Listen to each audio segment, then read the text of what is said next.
If you thought crypto was just online, think again. Dogecoin layoffs are starting to ripple through real neighborhoods. Here's what's really happening in DC. So here's the scoop. Big layoffs at companies tied to Dogecoin and other cryptocurrencies are starting to hit Washington D.C. S housing market. We're seeing a rise in listings with more homes for sale than at any point this year. Some agents say sellers are moving fast, worried they can't cover their mortgages after losing crypto-related jobs.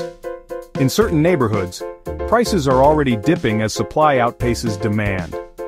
It's not just about the numbers, it's a signal that crypto isn't just a game on your phone. It's impacting real jobs, real families, and real communities. So what's next? Experts say more volatility is ahead, especially if crypto companies keep cutting back.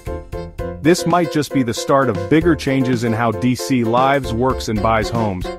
If you want more updates like this, make sure to like and subscribe.